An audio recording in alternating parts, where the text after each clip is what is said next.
तहज्जुद किसने आपको कहा है कि सो के उठ के पढ़ी जाती, किसने कहा है? ओए अल्लाह के बंदे, ये सलातुल लैल है, रात की नमाज कहा जाता है इसको। इसको कैटेगराइज किया गया है। कैसे?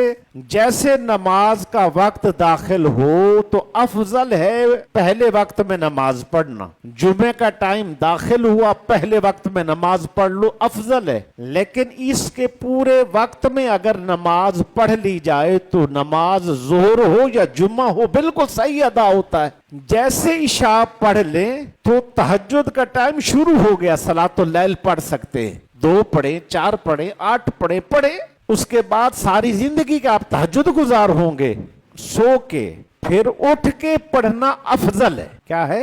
इतना फर्क है अफजल का, फजीलत का। पहला टाइम, दूसरा टाइम, बस इतना फर्क है।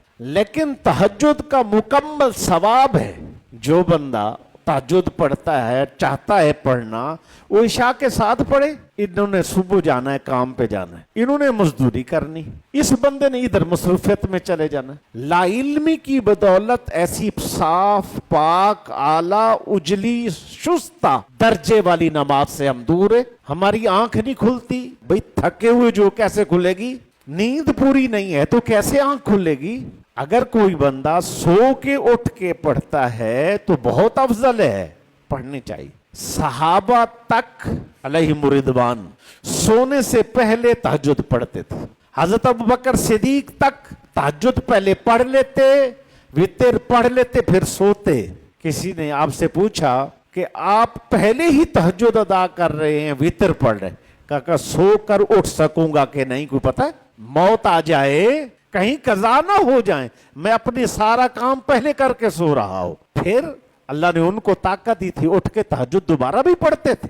अगर फिर उठ सकते हैं तो नवाफिल पढ़ते जाएं मेरे दोस्तों। 2 रकत तहज्जुद की नमाज, तो जो 1 रकत का अजर है 700 रकतों का सवाब है। 2 मिलाएंगे, अकेली तो होती नहीं है, जब 2 होंगी तो 1400 रकतों का सवाब तहज्जुद का है। 1400 रकत। भाई हमें अल्लाह ने जिंदगी दी है, आज रात से इशा की नमाज के बाद 2 रकत पढ़ेंगे तो 1400 रकतें, 4 पढ़ेंगे तो कितने? 2800। 6 पढ़ लें, 8 पढ़ लें, हिसाब किधर चला गया? और हजरत मौला अली फरमाते, बगैर अमल के जन्नत की उम्मीद करने वाला इससे बड़ा नादान बंदा कोई नहीं।